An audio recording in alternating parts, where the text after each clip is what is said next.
Good evening. Welcome to this special call meeting of Public Safety Committee. We're going to first begin with our agenda.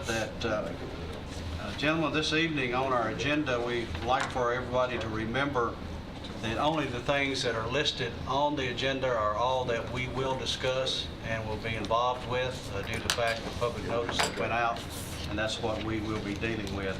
First thing on the agenda is to approve the minutes of the last meeting. Do I have? Mr. Chairman, I have reviewed those minutes and moved that they be approved as submitted. Second. Mr. Gurley makes the motion. Have a second. Mr. Irwin. All those in favor say aye. Aye. Opposed? Motion carries. We have a report this evening coming from CTAS, report on Rutherford County Fire Station's location. And it was a detailed study that I think all of you have received copies of these beforehand.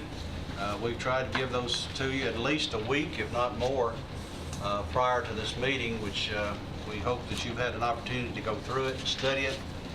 I think that this study is something that we've all discussed back and forth, and I think in prior meetings we had asked that our chief work on this to see what we could do.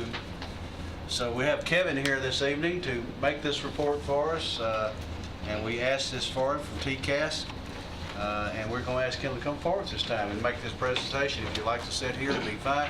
Chief, if you'd like to come up with him, that'd be okay. Just get the iPad out of the way.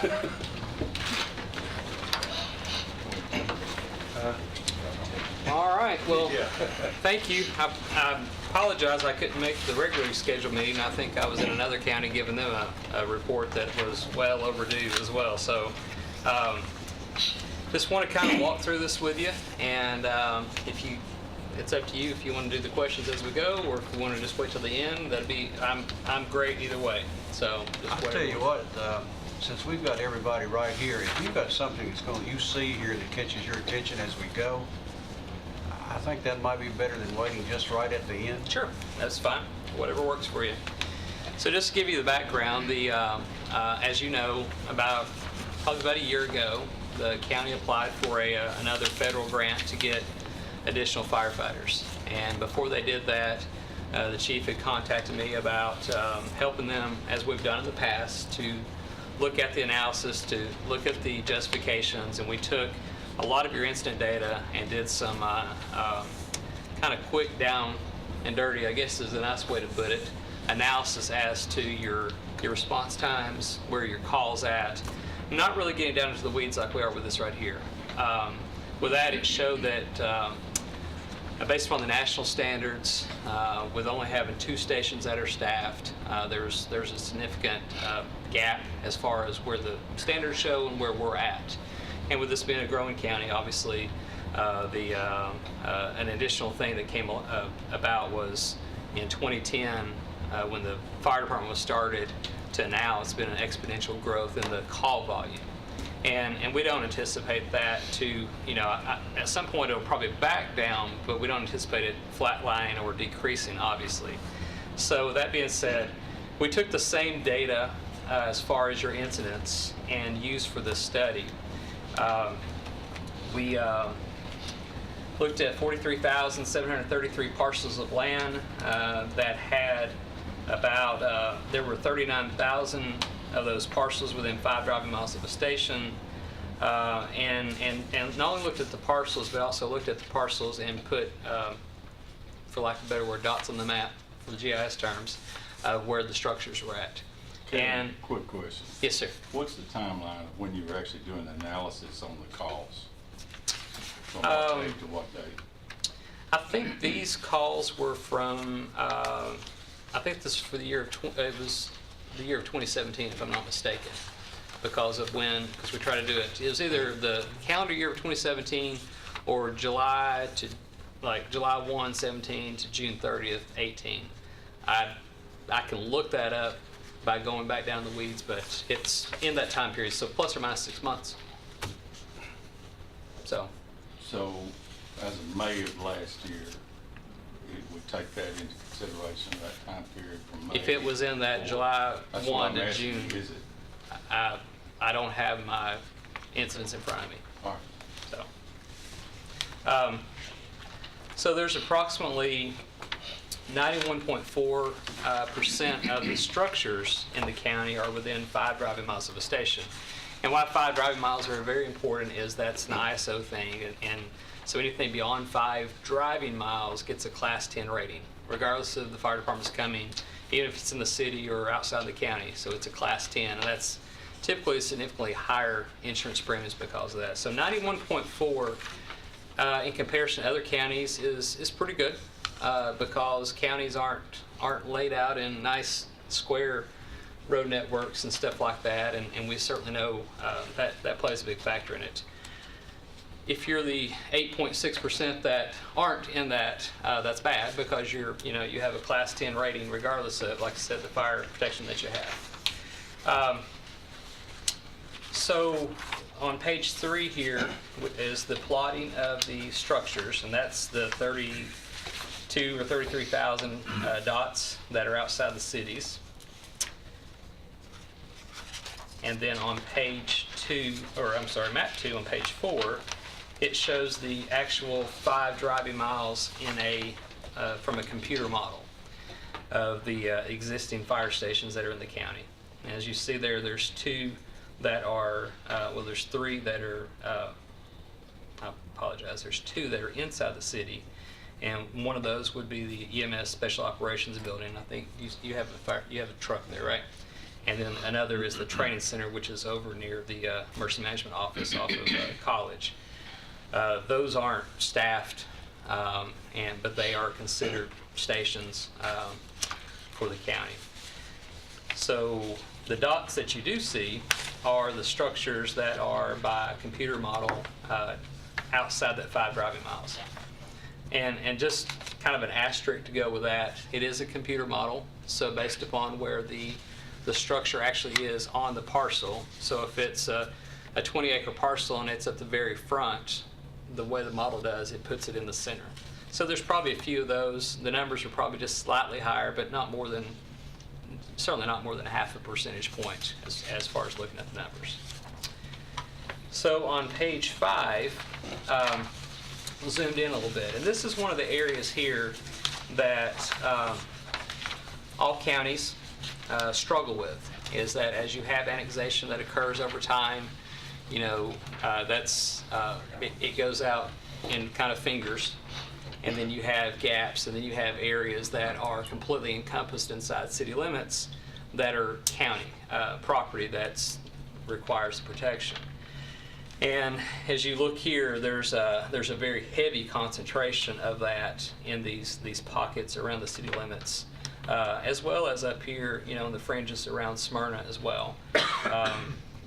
That's not uncommon because people live closer to cities, and like I said, for whatever reason, those areas are not part of the city, but it does require the county fire department to provide protection to it. And that creates a big challenge because you end up in the traditional model of one department covering its territory and another department covering its territory. You have a lot of overlaps and gaps, and frankly waste because you're having to drive through land areas that are somebody else's territory. So I just wanted to kind of zoom in on that to show you that there's a number of structures in that area.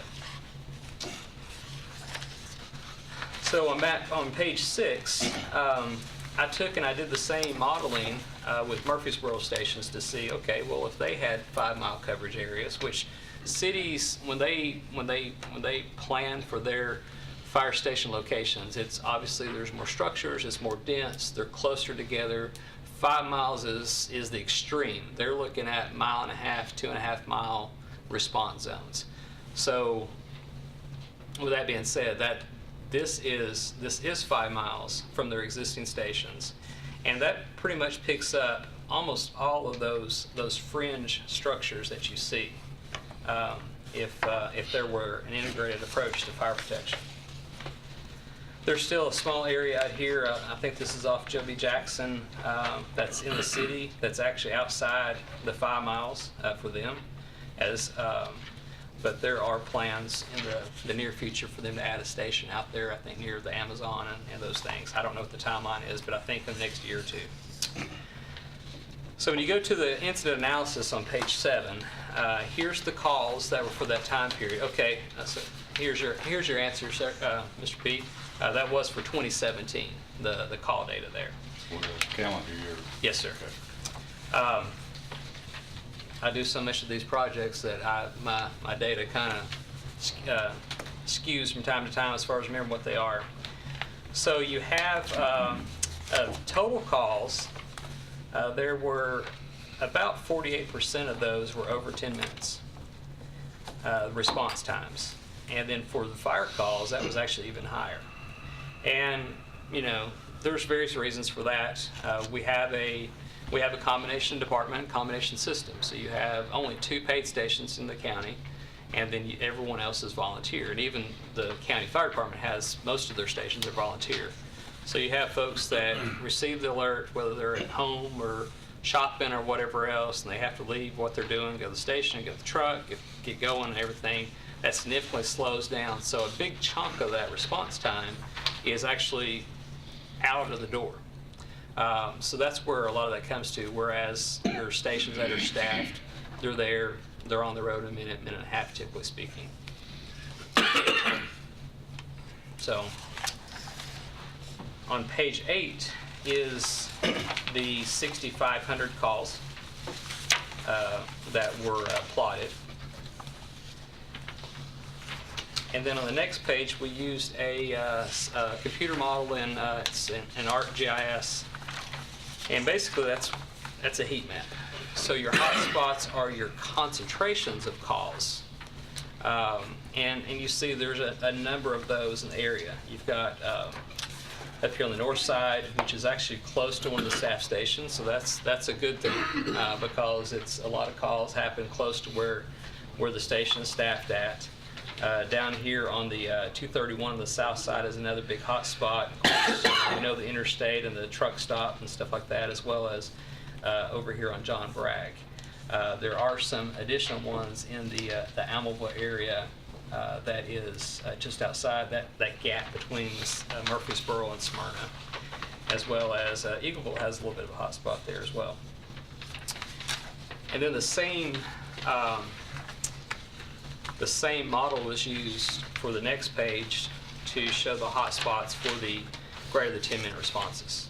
Now there's all over the county, there's a 10-minute response here and 10-minute response there and whatnot, but these are concentrations.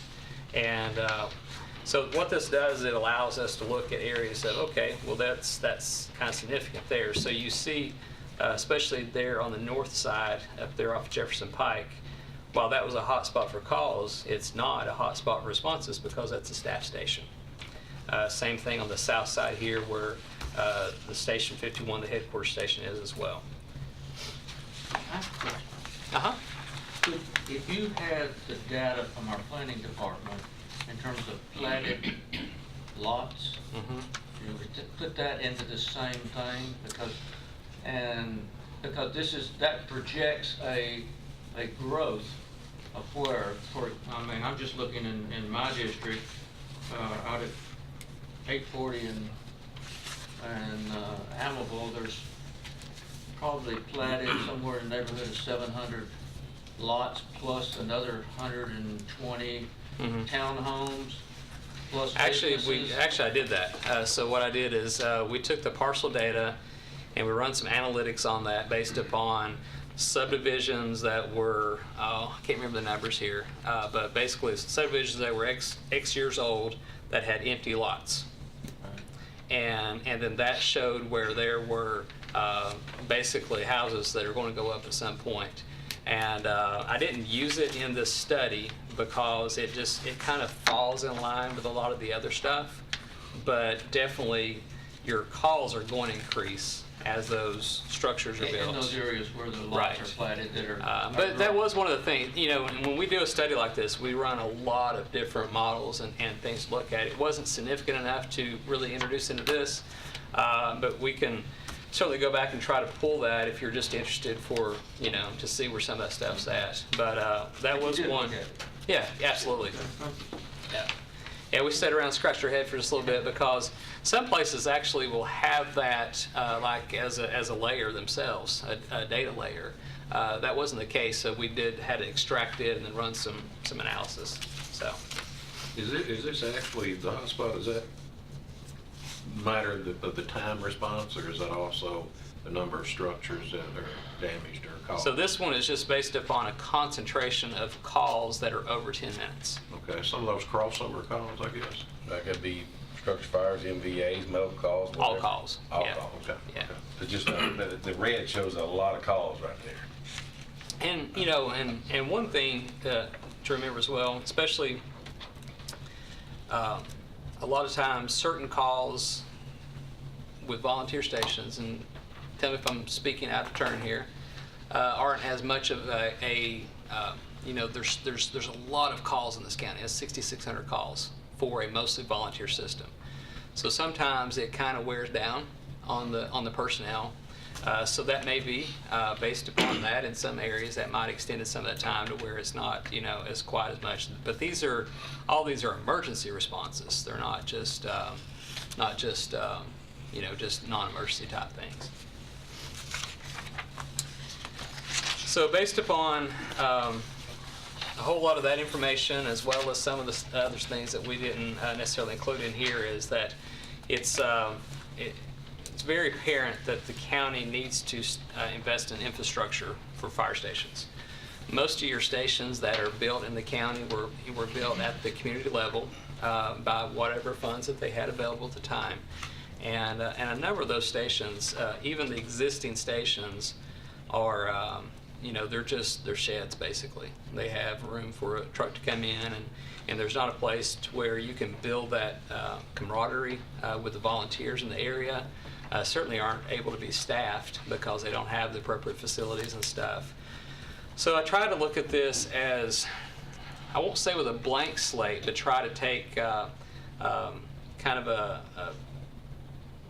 common sense approach as to, okay, if we were looking at this as a whole, how can we make improvements for the most bang for the buck for what the county is going to have to invest? And we know the county is going to have to invest in infrastructure because it's not slowing down the growth at all.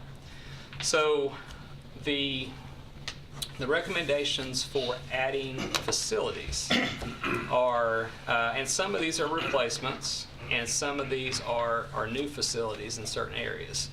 But the first one there is the station that's at the convenience center that's out in Rockville.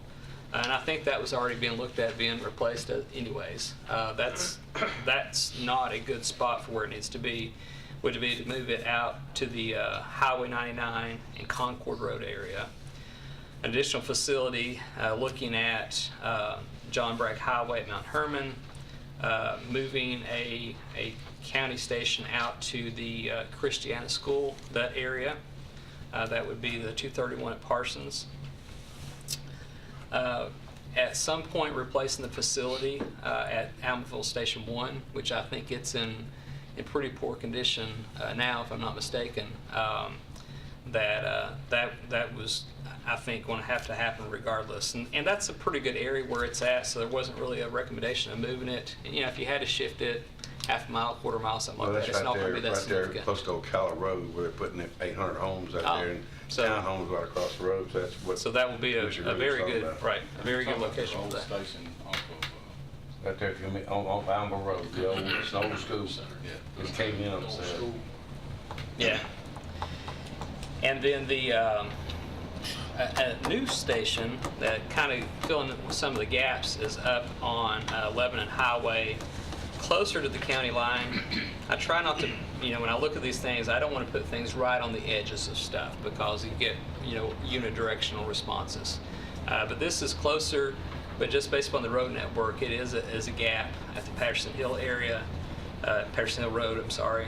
And then the station 258 at the Midland Road in that area. And there's that could kind of go one way or another. It could be right there on that lot. It could be, there's a Fosterville facility that's close to that as well. But that is just one of the sheds that I referred to that the county has.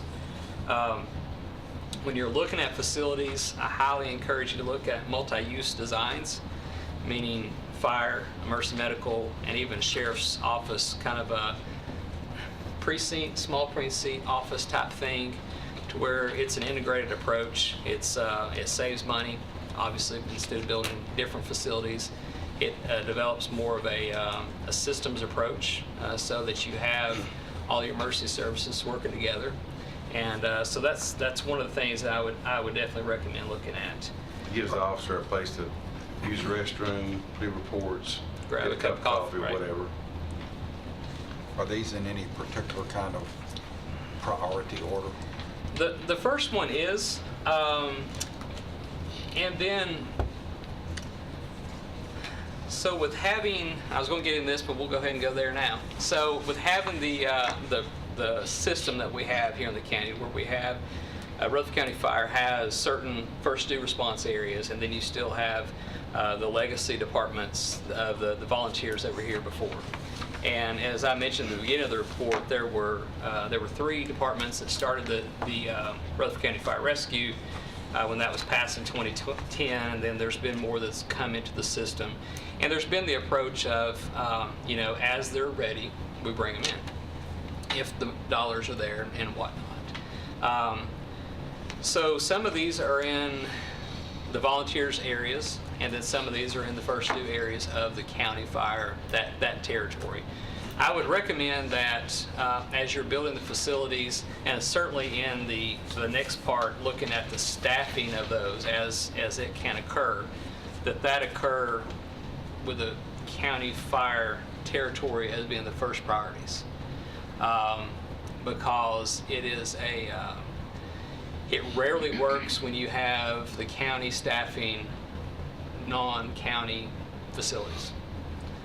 It's people are people, and they're humans, interactions and stuff like that, and we just have seen problems with that. So the first one here is definitely would be my initial priority. The others are for you to consider over the next few years, because there may be changes by the time that you read this report, and if you go forward with this first facility, by the time that you're ready to do the next one, the department may have come in underneath the county's umbrella, or various reasons. So I don't want to get locked in long-term into saying 1, 2, 3, 4, and 5, because that may be 7 or 10 years. And a lot of times, those situations can change enough, and then if you're locked in on that, then it's not the best at the time. But from an academic perspective, these are the best locations for where you need to go. These hotspots that they have, what's involved with any of the schools, elementary, high school, and all that? I mean, how does this fit into them, or any of these hotspots have schools? One of those, which is near the Christiana area, that's one of the recommendations for adding a station. Now that is, Christiana is an independent department, and they do work very closely together. I encourage the departments to continue to come under the umbrella, and that is based upon what that board chooses, and then the county leadership as well. There has to be that agreement come in place. Do we have an average response time to schools, calculated separately, rather than just structure fires and things? I mean, if you have an emergency at a school.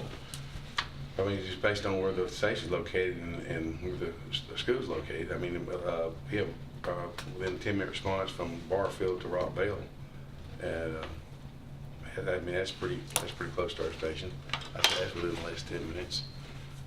Walter Hill School is probably 2 minutes. Okay. Because it's right there on top of Walter Hill. That's what I was asking. 10 minutes is a long time. So most of the schools, are all the schools within a standard, maybe? Well, I mean, we got 2 stations.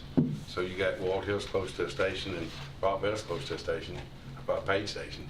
So the response is going to be fairly quick.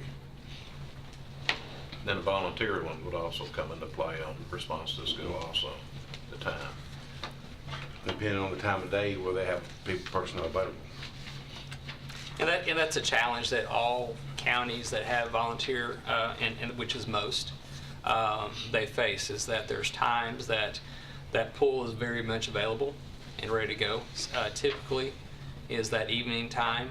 But then when you get into certain times of the night, after, we got to get up to go to work, daytime, and our society's become more of a 24 hours. So even back in the day, you used to be able to figure, hey, all my folks are good at this time. Now they're working third shift or second shift, so where they got ball and stuff like that. So to have a balance of career staffing and volunteers working together, that way you at least have that guarantee, with exceptions of multiple things or weather event comes through, of something responding within a reasonable time period anywhere in the county. So the staffing part of it is kind of the next on here on page 11, and talking about, as Chief just said there, you've got the 2 stations right now that are staffed. Now the Barfield station is kind of encompassed around with the city because of growth and the Veterans Parkway and all that stuff like that.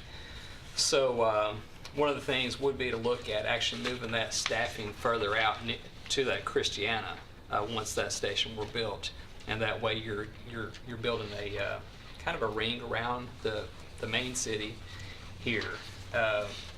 Station 52, 58, John Bragg, Christiana, and then the Elmville station are my recommendations for that cone around the city for staffing. Now we know that's not going to happen overnight, and staffing costs are more challenging than building stations, because building a station is a one-time thing and operating costs go on and on. But the county needs to have that as kind of a goal, to have that reliability in there, and that will decrease the response times throughout. Right now, the 2 stations that are open they're being run on the ground because there's 90,000 people, and that ultimately they're going to go and assist. Now, a lot of times the volunteer departments can handle it themselves, but when no one's around, then you go, right? Mm-hmm. Doesn't matter where it's at. Also, we're within 10 minutes of Christiana too, either way. I forgot about Christiana. We're fairly close to them. But what he's talking about is that was the plan just years ago to build a station right there in front of Christiana Middle School, or on the back side of the elementary school on Parsons Road. So it'd be on school property. And that's something me and the mayor's talked about, is trying to put these on school properties, because the infrastructure's there, the sewer's there, and all that. If it works out within your response area. So the map 8 there shows the 5-mile responses based upon this proposal. And the larger of the icons are your county stations, and then and it's not they're lesser. It's just I needed to differentiate between the volunteer departments and the county, and that was my selection. So I apologize as far as that goes. But you see there that it's got a little bit better coverage as far as that goes.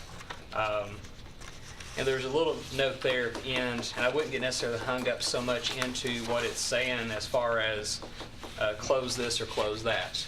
But as you start building stations in a more appropriate locations, you don't want to have overlap out in the county of, one station that's here and maybe staffed, and then another one that's a mile away that's not. So, that's something just to consider as you go along. But anytime you say the word close a station, rightfully so, people do, they get concerned about that. So, that kind of brings us to the other part of the recommendation here. So, as you look at moving, especially your staff stations further out into the county, then that's going to leave more gaps in that area around the cities, just because of the responses. Now, the good thing is that allows the county stations to respond in like I said, bi-directional, but there are the gaps there. So one of the things to look at, and as you saw in the previous map there, is that Murfreesboro in particular, and I use them just because most of the county's territory touches them. There's still a couple of volunteer departments that touch the city, And then, of course, Almaville surrounds Smyrna, and then a little bit of Laverne, I think, as well. But just using that sort of as a test case to look at that, my recommendation would be to look to the city to go into a cooperative arrangement, like a contractual arrangement of saying, hey, from your existing facility, so it wouldn't cost them any more other than the response, to go out into the county and to cover those areas in the fringe. It would be 3 miles, 4 miles, 5 miles, whatever the city and the county negotiated. The model shows 5 miles. But then that reduces those overlaps and duplications if you can enter into that. What that does as well, it creates a lot of opportunities for the city and the county to work together. And as the other departments do come in underneath the umbrella, then you could look at adding those areas as well. I wouldn't look at adding those stations right now that cover into the volunteer departments that are not part of the county, because what that does, it eats into their fundraising. And that could cripple them in the current model we have. So it would be a kind of a calculated response in how all that was looked at. So right now, a good chunk of, if that were agreed to, a good chunk of the county's area outside would be covered by the city. And then they would actually be some areas where the city would just respond completely in those. There would be a lot of areas where the city and the county would be automatically dispatched together. And then there's times that the city would come and support the county where the county was the primary, and then maybe an apparatus or something from the city would come out. And that's it's kind of a novel approach of the closest, most appropriate resources responding throughout all of the county. Yes, sir. Did you do any exploration or taking a look at some synergy with like Smyrna? Because I am in the city, fire station 1,200 feet above me. People on the other side of the road are in the county and on out. Yet the city goes out. Right. If you look at the map, there's talk if they ever build on out of building another station out in Independent Hill and so on. So the same approach might be used with the northern portion. And if that were part of the county's first due response area, I would absolutely say go forward and Right and now, do the that same is thing. Amable.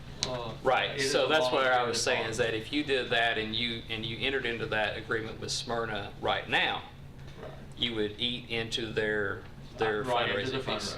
fundraising. But I would definitely, as the dynamics and the department continues to evolve over time, I would definitely look at that and bring that in. If Smyrna is, at, So I forgot my word. inclined.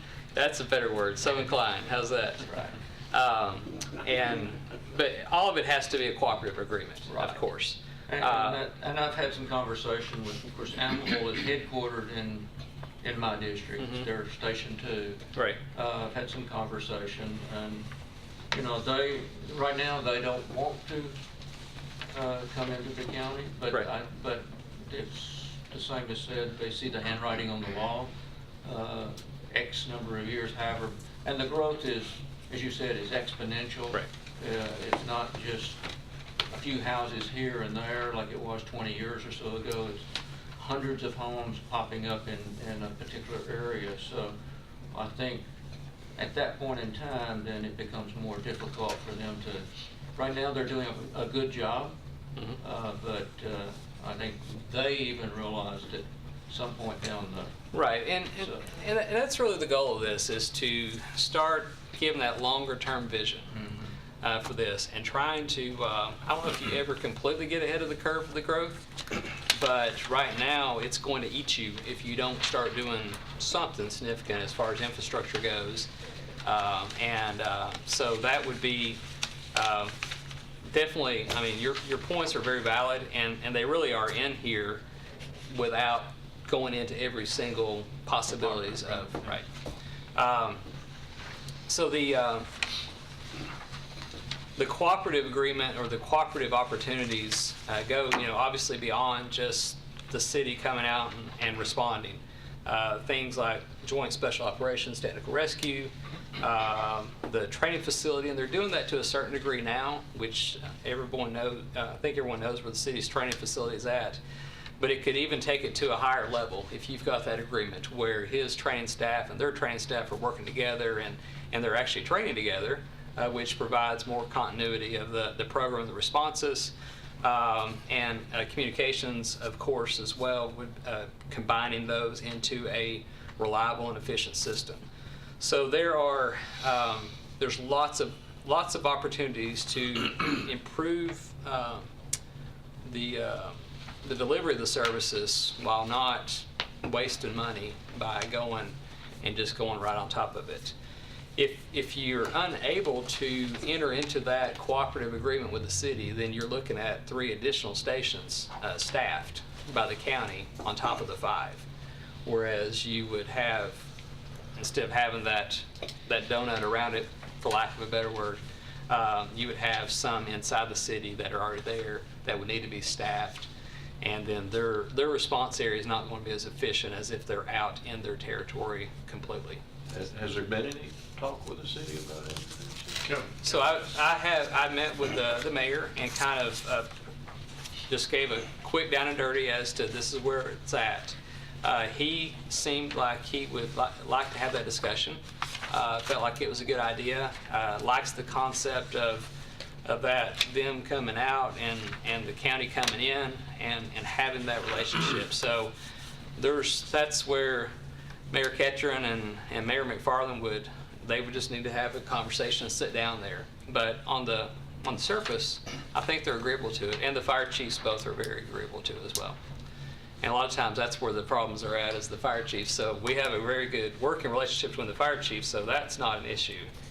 And so the next page shows that, how that would be. So the blue and the, I guess you call that salmon. I'm not good with my colors. Pink, salmon, whatever.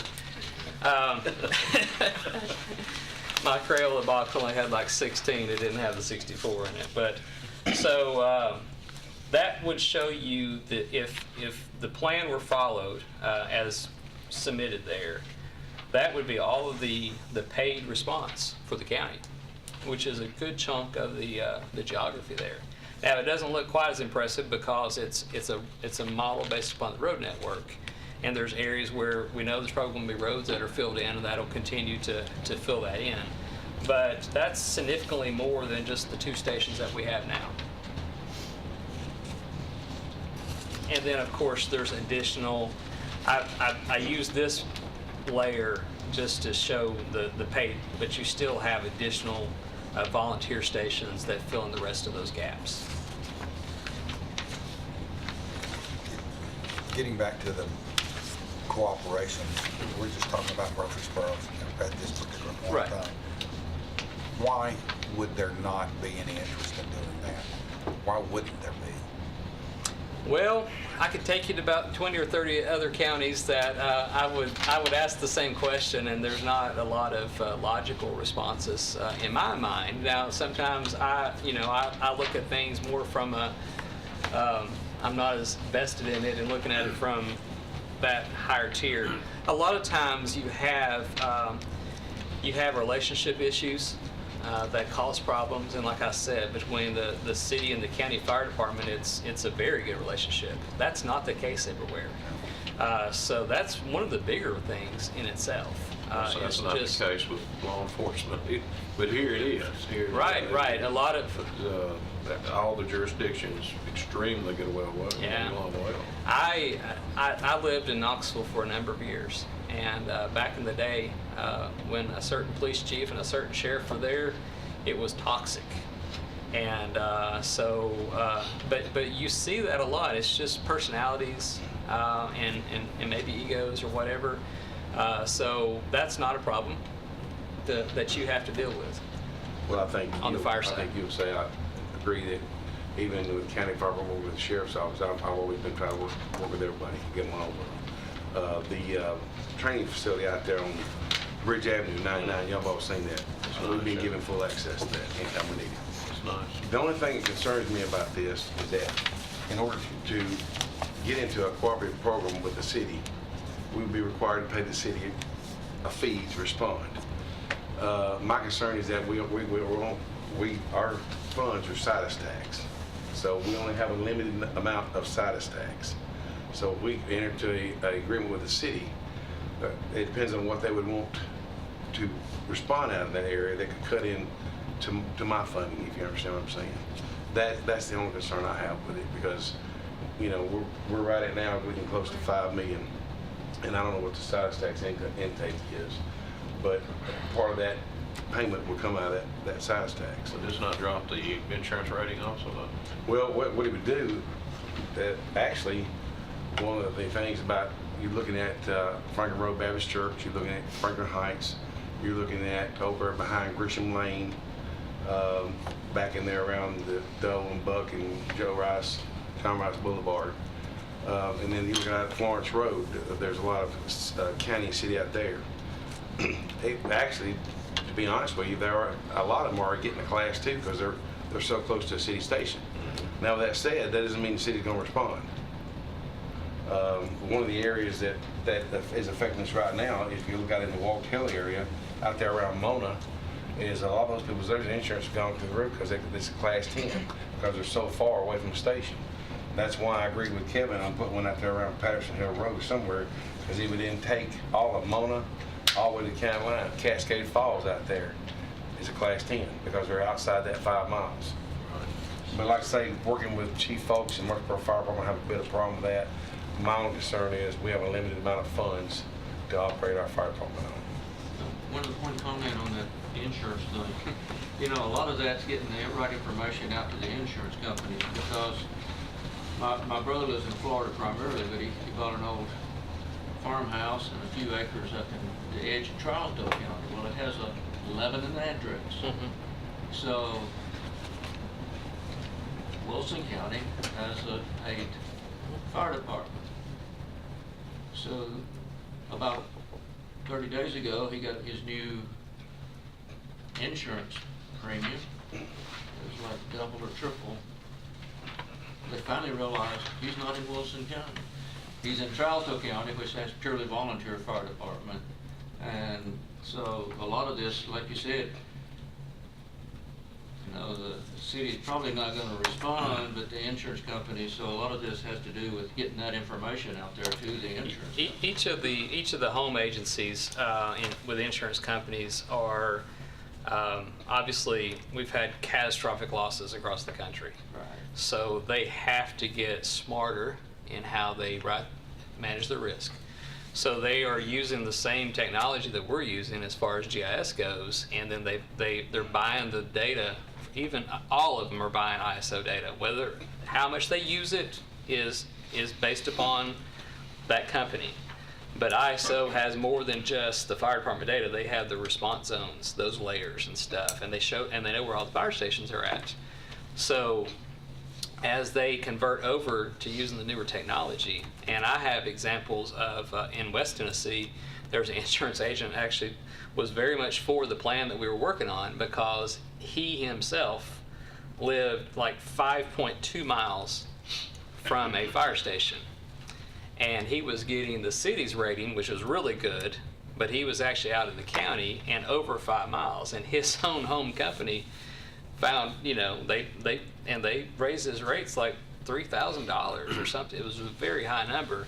And so he couldn't shop around, needless to say, because he sells their stuff, but that was the line that they were at. So you're going to see more and more of that.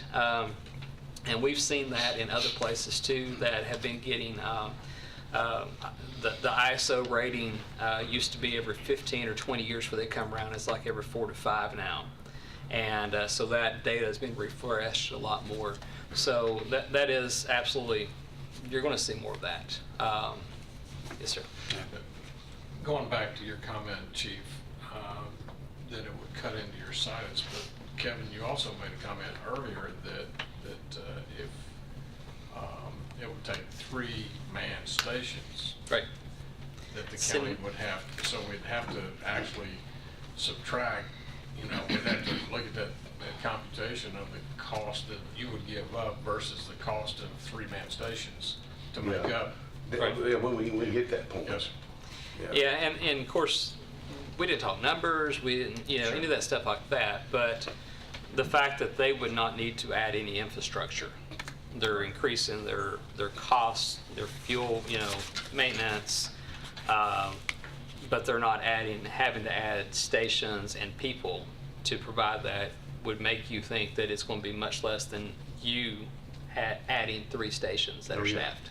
Yeah, So, but that's when down the road we have 5 stations. So. Right. So I think that it definitely will be that will be a more efficient provision of services. So in that, and just kind of bringing us to the end, and then if there's other questions and stuff, that's fine. But a couple things to keep in mind that's really important is that a combination system, meaning career and volunteer personnel, is very important for this county. There's no way in the foreseeable future that you could have an all-career department because it's just too much geography. It's a lot of land. As time goes on, past all of our terms on the commission and my time at CTAS, we know that there'll be additional stations that need to be staffed as growth occurs. But I think this right here will get a significant way down the road and provide that services. It's very challenging to run a combination department. and every department has these challenges and struggles. But you have to keep working at it, and you have to put those efforts in to sustain the volunteers as much as possible, and to develop a program to where, regardless of what their paycheck says, as the same qualified folks. And that volunteer program is very important as well because it feeds into that paid side of the house. And it's a whole lot easier to hire somebody that you've been working with for a couple years and you know exactly what they're like, as opposed to somebody else from 100 miles away or whatever. So it definitely, by no means do I want anyone to think, oh, we're going to get out of the volunteer business. You can't get out of the volunteer. You can't afford to get out of the volunteer business. The continual consolidation of the volunteer departments as those opportunities come along, I think are necessary. Right now, I think that the chief gave you some territory there showing their first due versus the others. And I work the whole state, so I see how things are done, and I see patterns and trends. And, all organizations, even career organizations, they rise and they fall based upon leadership, based upon external factors. And at times where we have a county system, that just gives a good opportunity when things are getting tougher for them to come in and absorb and to help prop up that. Because a big challenge that the independent volunteer departments face are just the administrative stuff. All the paperwork and all the training pieces and the purchasing and the things like that. And those are systems that are already in place that the county has that can help support that. So by no means am I saying go in next year and take them all away. That absolutely not. But I think that departments will continue to see, as several have, hey, this is probably going to be best. We can still be firefighters. We're not running anybody off, but we don't have to raise the funds, and we don't have to pay the bills. We don't have to do all the stuff that people like to serve their community. They don't like as much all the administrative stuff that comes along with it. We talked about the staffing. A couple of points also I want to just add that's not necessarily in there, but I jotted some stuff down. We have the safer, I refer to them as the safer personnel, the personnel paid for by the federal grant that are on duty now. They're in various levels of training. I guess you got some of the recruit classes, some that are on the trucks and whatnot. So they're going to be coming through, getting their training. They're going to get certified. Of course, he has a number of folks that are already working, and right now they're sort of doubling up at the paid stations because you've got to get them ready, and then integrate them in with the others. So my recommendation is to obviously continue that fast track of the training for the new recruits, get the promotional processes in place for the officer staff that's needed for your supervision, as well as your drivers, and then go ahead, because you have a station at the old Salem area, and staff that as probably be July 1, because you don't have your office that in the budget. I'm assuming That's not for in the this budget year. right now. So I would look at having that in place, and that way, even though that's not as far out as we'd like for it to be, it's still better than still running out of 2. So now you would have 3, and that cuts down that responses over to Allenville. It cuts down the responses out to Eagleville, and then as that, if the county chose to build that station further out 99, then you can move that crew further out where it needs to be. So it's a good temporary kind of a mix, which improves your responses. Okay,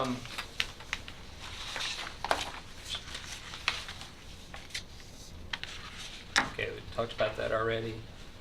And the biggest thing is, and I feel like Johnny Appleseed at times, going across the state kind of preaching this stuff, but the way that we have done emergency services in the past,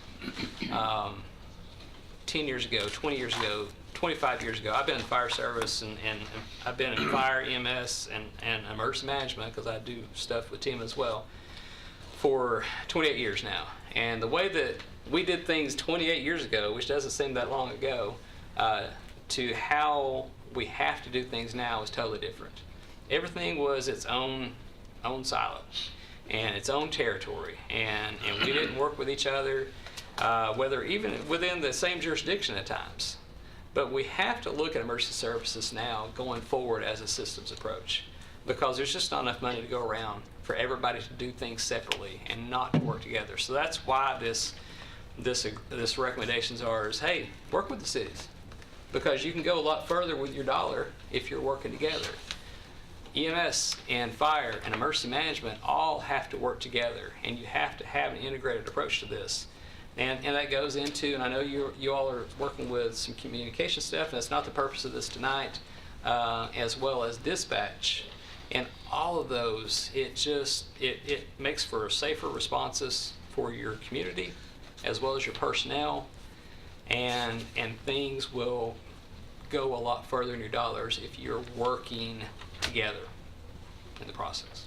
So that's kind of Kevin's, you can take it for what it's worth, piece of that. But What you paid for it? yeah, it was free. This study was free. So, but anyways, yes, sir. Well, first of all, I want to thank you for doing this, and showing us your data. The reason I was stressing the timeline there. Right. And if you look on that page 9, where it shows the hot spots, or basically high response areas. Right. Kittrell, that is part of Kittrell's area.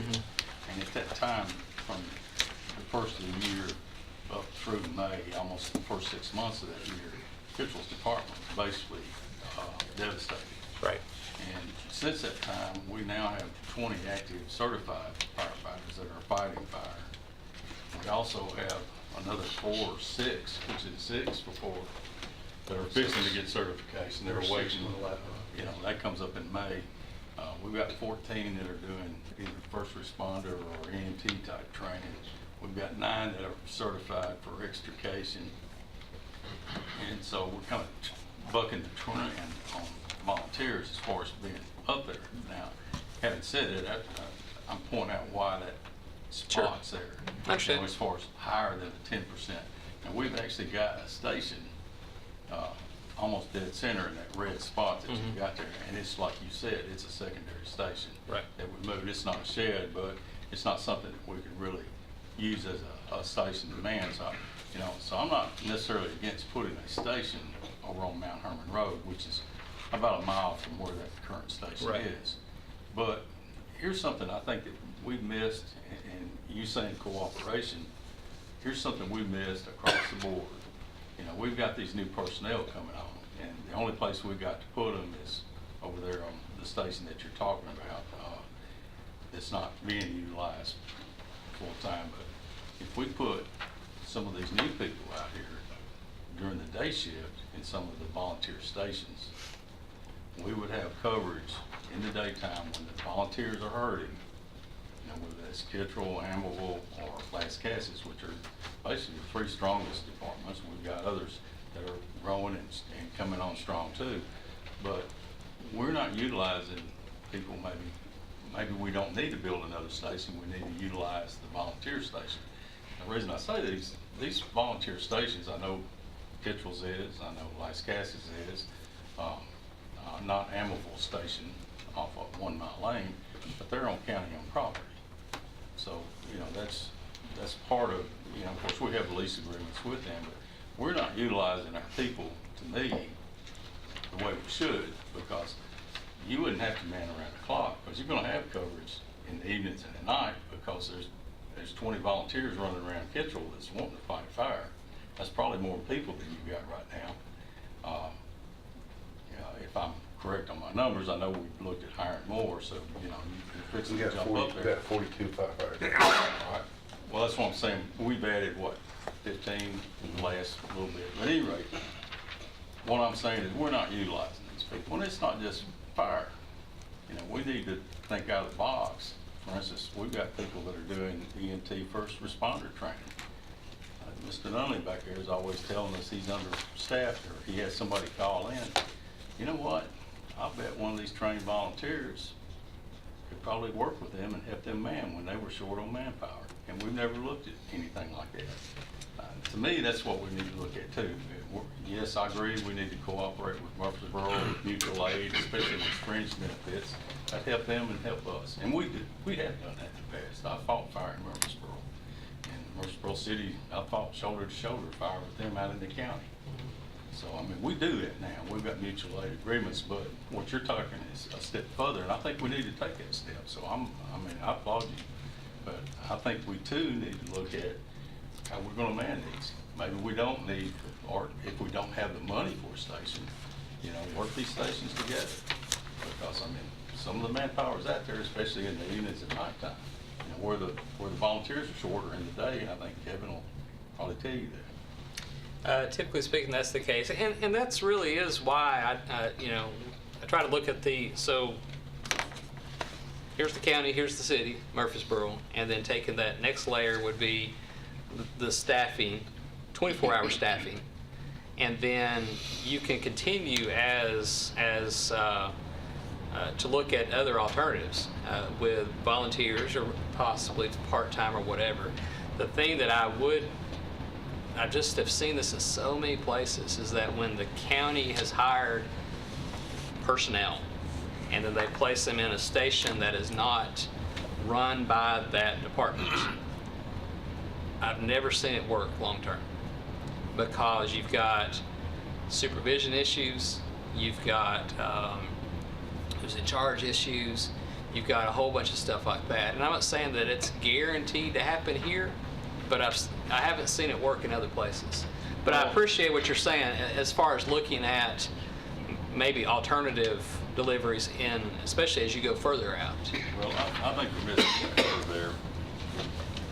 And you said this yourself, you said it in a little bit different words, but we need to nurture our volunteers. We need to work with them and let them know that their value and what they're doing for us is a huge value for us. I mean, Kittrell, for instance, and Amberville and Lascassas, you know, we've got our ratings down into 5s. We did that years ago. Everybody in the county right now is a 5 except for Christian, and they're fixing to redo their number. But the reasons that they got there is because these guys got us there. You know, this is not something that the county did on their own. Yes, we did, because we were pushing them and helping these guys, and we've always helped them with some of their funding. But these volunteers are the ones that got out there and worked hard and got that rating down. That just doesn't happen overnight.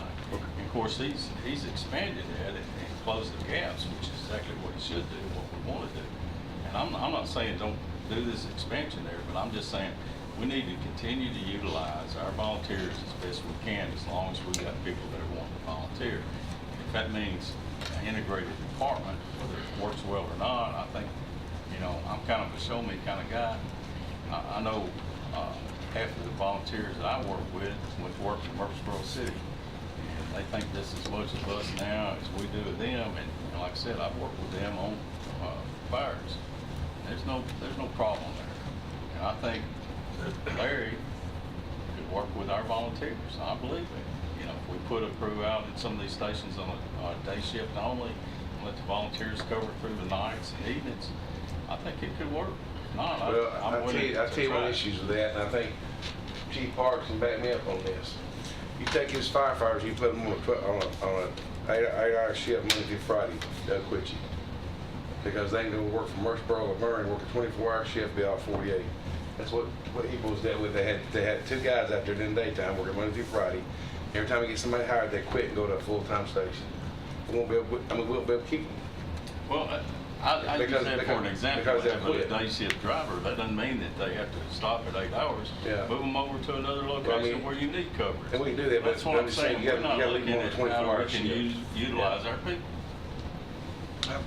Let me, I appreciate what you've given us here, Kevin, and I think exactly what he's been telling us is that we use our volunteers where we need them, and as long as we can use them, we use them. And what we have here, but I think what he has been bringing us here tonight is also some future plans. You know, it's good to see we're actually doing this, that we're looking towards the future and what we've got to do here. We're a growing county. I sit here and look at this map, and I told somebody the other Sunday, you know, I'm still a Sunday driver. I can't drive as slow as I used to as a Sunday driver because somebody runs all over me. But I went to one of our fire stations and just drove out 3 miles around it to see how many developments were coming around. And I sat there and totaled them up because I'm on planning commission. I had 700 houses getting ready to go in around this volunteer station. And this is happening all over our county, and this is doing. So one of the purposes of this is we're planning.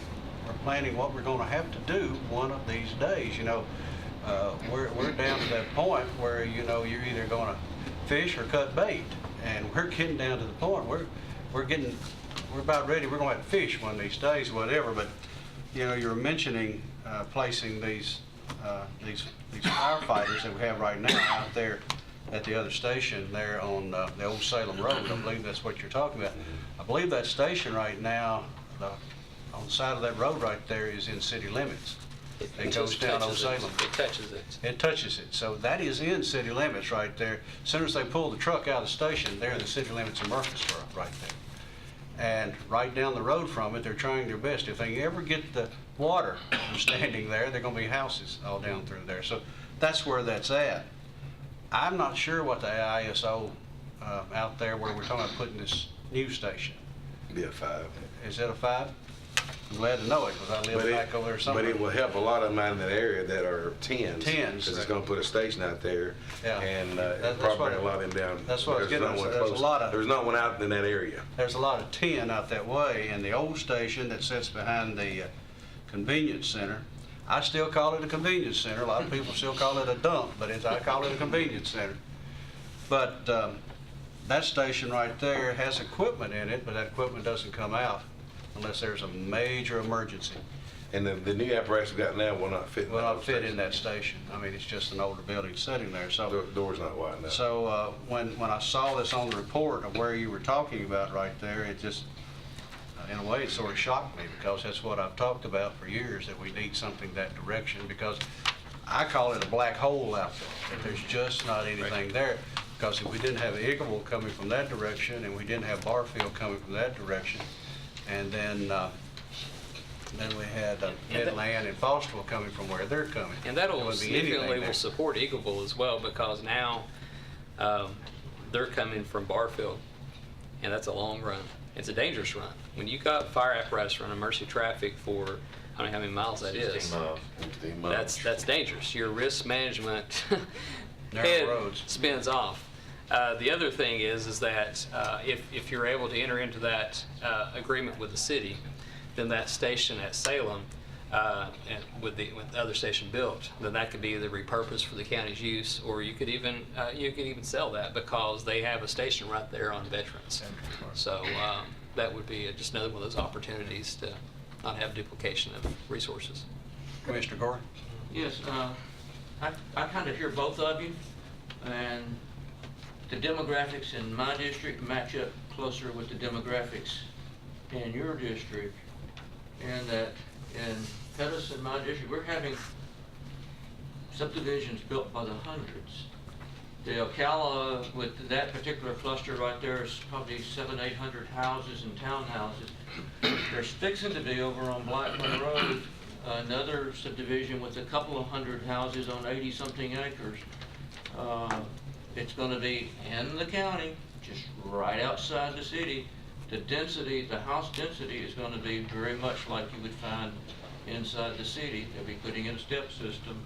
So the demographics are somewhat different, but I think it's time now's the time for us to do just what we're doing right now. Talk about it. If we don't talk about it, we don't get anywhere. And so, yeah. Mayor? Mr. Chairman, this is a great exercise and a good meeting. Thank you, Kevin, for this new plan. Right after I got elected in September, I sat down with Chief Farley and shared with him my vision of where the county needs to go. And of course, I like free property, so we've talked about this commission to make it force ourselves to tell the school board before we acquire any new property that they should make room to accommodate a combination co-located fire and ambulance station together with a small office for a sheriff in there, so we could come by and make reports because it's free property. And of course, I was pushing towards Rockville, and of course there wasn't room, but flipped across the street and started checking the property there at the elementary school. And if you want to share tonight with what Mr. Thompson has made an offer for, and it's going to be my recommendation that we look at this location since it's number one on the list. And I knew that this study that Kevin was doing from CTAS was coming, so I was really glad that it came back to Rockville was number one, and you can share with the committee your work with Mr. Thompson. Actually, I started aggravating Jim Thompson 2 years ago. I said, if you ever get very generous sometime, I know you have property out this way. I said, the old station down here is in very bad shape. And I said, if you ever get to that position, sometimes you might want to get us a new station. I appreciate it or whatever. And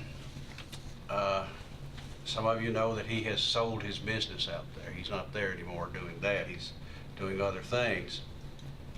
And he told me towards the end of last year, he said, I have a piece of property, and it has been before planning. He was going to do some other building there. He was going to put up a storage building there for RVs. And Commissioner knows about it. Commissioner Phillips knows about it, what we're going to do there. Well, since he's changed that business now, that piece of property sits at 269 on right there at Highway 99. And he said, if the county would like to have that piece of property for a fire station, I'm willing to do that for the community of Rockville. And so all this comes up, and I had told the mayor, I said that property would be available for that particular reason. And I talked to him again today, and I said, are you still okay with this? Or are we still okay with what you want to do there? And he said, yes. And he said, I want to reassure you that it's free. I'm not asking for anything. That the property would be available if y'all want to do that and whatever. And then the mayor called him too and asked the same thing and what there. But now, the thing you got to understand about Jim Thompson, you know, there are people in the community. You have those that are takers and there are those that are givers. And Jim is a giver. And you got to understand that Jim was raised there in that community by his relatives, by his aunt and uncle. And you know, you've always heard that it takes a town to raise a child. He was raised by that community right there. He actually was. And he has worked hard giving it back to the community, so he wants to give this back. And that's available to us. So I'm just telling you that since this report's come out. And So trying to have that vision of what's gonna happen in Rockville with that new school opening this August. We can imagine what all those farmers are just gonna get gobbled up by developers. So we're gonna have more and more. And of course, working with Mr. Nunley, shared that same vision with him, and he thinks that that's a good location between Eagleville for him to have an ambulance in place, and somewhere in that neighborhood, a little bit farther down than even the Rockville Elementary School. It would be even a little bit closer to that location. So, you know, I sent, while I was in here, Mr. Lauer had sent me today earlier, and so when I came in, I sent every one of you, so it should be on your phone or iPad, a copy of the blueprints from Williamson County. He was over there today teaching, and so that's Goose Creek. I think it's the Goose Creek. It's not on there. It's not on there. No, it's on your personal. It's in personal. So it should be the Goose Creek Fire, where they co-located their ambulance and fire in the sheriff office in there for Same Goose concept Creek. that Same what I concept that we're recommended. looking at. So you can go in and look at those plans. So it'd be a nice station. If this committee decides to move forward and we want to put that into the budget for next year or wait till next year, whatever the needs are, I think this is a perfect location to start. Can I jump in? Yeah. So many people know, in this room knows so much more about stuff that we're talking about than I do. I feel inadequate asking something like this, especially with Commissioner P. Being down there and knowing all of the volunteer hours he's put in and the training that he's had. But a couple of years ago, we asked Chief Farley if he would to stretch his vision and kind of update a 5-year plan as we go forward. I just don't want him to be thinking about this budget, but look down the road. So we've asked him to do that, and I'm just thinking the This same. is part of that process. The same thing here. I mean, we're looking, I heard 7 to 10 years is what kind of stuck into my craw, and I would favor stretching it to 10 years versus 7 years. But what would it be like if we were to put in a plan like this over the next 10 years? What would that plan look like? This is what we'll do over that 10-year period of time, and this is the projected cost of that over the 10-year period of time. That's what I would like to see, and then we would all have an idea of what not only this commission, but the future commissioners coming in would have facing them to let's see the cost, and if we like the cost, especially spread over a 10-year period of time, we could implement a plan similar to this with some tweaking and figure out the direction that the county's going in. That would be, and if it's not inappropriate to do that, that would be a kind of a motion that I would put into effect. Let's see what that looks like. Well, that station he sent you, we could take that type station, that drawing, and make it a concept drawing, and then every time we build a station, build that station, because it is incorporating EMS and fire together. So we probably get a ballpark figure of what that station would cost, and then project that over 10 years. A plan like that has to be a kind of a living plan. Yeah. That's what the school does. You know, we ask them to let us look 5 years in the future, and every year that thing changes dramatically. And But keep in mind locating it on school property, because it's free and your infrastructure's already there. You know, the whole deal with just makes sense. with the planning commission, this past Monday night, simple math running it through my mind right now, there were 8 public hearings. 6 of them dealt with PUDs, and several of those had in excess of 200 lots. These are all new homes, and I'm talking about brand spanking new, and we're seeing that happen month after month after month right now. And the report that we got was somewhere in the neighborhood of 5,000 new dwellings for people to live in this past year. A number of those were apartments, a number of those were in the city limits, but just think about that. 4,700 and something new dwelling units for people to live in. And the growth is going to come. So what I would like, and if it's not inappropriate, I'd put that in the form of a motion that you guys get together and put together a 10-year plan. And which one of those would be appropriate in that particular timeline, and let's go ahead and start putting together some cost. And that way we could look forward to that cost as to how it fits in our future budgets when we're looking at sheriff's needs and when we're looking at school needs and those type of things. And I know how important schools are, and I know how important trying to finance those things are, but there's nothing more important than the safety of our citizens, all of our citizens, and I think that this would have to be a priority for us to take a look at in the future. So that would be my motion, is for us to take something, an outline like this, put together a 10-year plan, and put some type of cost associated with it as to what it would be. And based on this plan he's given us, it makes sense. We can contract with the city, let them handle that. We get further out because all this growth comes in. It's going to be hard for an ambulance or a fire truck to maneuver a lot of that. So if we're already out there in the community, it's going to benefit EMS and us.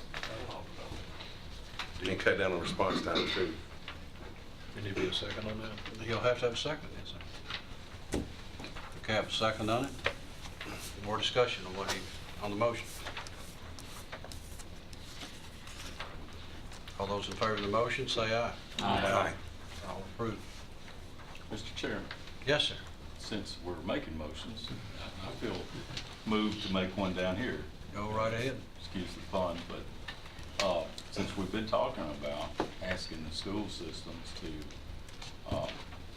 donate some of our property that we're paying them to buy for use as fire stations and ambulance stations, I'd like to see us, and I'll make that in the form of a motion, request the schools to set aside property on each of the new purchases that they make of school property for room for a fire department and ambulance station and an office for our sheriff. To show it in their plan, Show it in where their it would plan. be in that property. Okay. And I think that's very important on the front end, because what happens is you get leftover, which reduces response times. So if you can get ahead of it like that as they're developing that, and I apologize for interrupting your thing, but it's a very good concept. It actually will help make it a better, if that's good land for it. So. I'll second that motion. Okay, we have a motion and a second. Any further discussion? All those in favor of that motion, say aye. Aye. Okay. And Commissioner Phillips, one of the things about that too is it also cuts down on costs, like you said, because infrastructure, electricity, sewer, all that stuff's right there. So it makes sense. Water, it makes sense. The county's exploding. We've been able to handle the explosion from 1980 up until recently with road systems and things that we have, but we can no longer do that. It's a runaway train. It's way past time, and we're already way behind. And I just don't want to see this process be piecemeal and let's go forward. And that's the reason I think a plan, a future plan, is important for us as we go forward. So, and I don't know how long it would take to put that together. I'll leave that up to you, but I'd like to see that plan sometime in the next few months. Okay, yeah, we've been working on, of course, with this study, and we have to integrate that, and two, with the station that the mayor sent out, I'm gonna have to try to get a cost on what that station would cost. I'm sure Williamson County share with us what their bids are, and then we'd have to bump it, year five or year whatever it may be during that 10-year plan, just anticipation of the cost of living, materials going up, but, That station is going to be a little bit different too than what we're looking at, aren't it? Isn't it? So, Because it has changes or something. Well, I Well, think one that of one of the bays- apparatus bay you could do away with and just add an additional bay on the existing side, Our and 4 that would bays cut instead of down 3. the cost. Just cut that other one off. Got the other one off. Yeah. So obviously there's going to be tweaks, and I would go and talk to them. Hey, you're in it. What's working, what isn't? Because that way, learn from their system too. Because everything looks great on paper, and then when you start actually, especially if you're looking at people occupying space, there's always some changes. Yeah, I would agree with that. I spent 2.5 hours talking to the Director of Public Safety over there today regarding what they've done in terms of communications. I worked for him for 2 years over there from 09 to 11. He's very receptive to sharing knowledge and information, so I'm sure any commission member that wanted to go over and meet with the individuals over there, they would do well. Well, I'll be taking a trip over there. Okay, we'll do that, get those costs on that, get within that ballpark, see where we are, and come back to this committee. Sounds like a good plan. Did you say 2 weeks? I think he said within the next 2 to 3 months, I think that's what the commissioner said over here. I'd like to see it by June. Okay. If we could get it. I know that's, and if that's not possible, that's okay as well. Well, I mean, basically, I think we can look at, based on 5 stations and what it costs to build those 5 stations, and then project that over a station every 2 years or whatever, something like that, or 3 years. And within building those 5, are you talking about building those 5 stations within 10 years? That's part of this, It's part of this. recommendation Yeah. right here, so that would be affirmative. I mean, do it. And once again, that plans have a way of changing. Let's just say Gives you a target to shoot at. the economy went to Hades in a bushel basket. Not only would we adjust this plan, but we would adjust building plans within schools and everything else. We would almost have to. But what if it didn't? You know, what if things continue to snowball? Then this is something we can look at and maybe even need to change. You know, we need to add stuff to it. And that's what we need to be thinking about is this is the plan and we adjust it as need be year after year. But we kind of have a direction where we're going. This, I think, gives us that direction, but let's put some teeth to it. Okay. Works for me. Okay. Anything else, anyone? I would like to thank you, Kevin, for the hard work you put in all of this. Appreciate it. And the information. It's something that I think that gives us a sort of a sight for the future, where we need to go. Well, him calling me about every 3 days saying, hey, is it done, is it done? Kevin was there very instrumental when that started in the county fire department. He helped draft the resolution. He kind of helped us set up a plan on officers and staffing, and he also had a big writing in the grant that got us started on first. So he's had a lot to do with assisting us and getting us to this point, and he's very much Lives in Rockford appreciated. County, so. I do. I moved back. I'm like, I've did so much work here. I might as well just get back over here and live. So I came over here to pay my taxes. I don't live here much. Well, we appreciate Well, what thank you so much. Appreciate And, what you've done here. And I do want to say thank you to everybody that was here this evening. Show your interest in what we're trying to do here. The whole purpose of this and the whole thing is the safety of our citizens of this county. And so that they also know that we're trying to do our level best to plan for the future as far as their safety is concerned. And that's what it's all about. If not, anyone will make a motion, we adjourn? Make a motion, we are adjourned.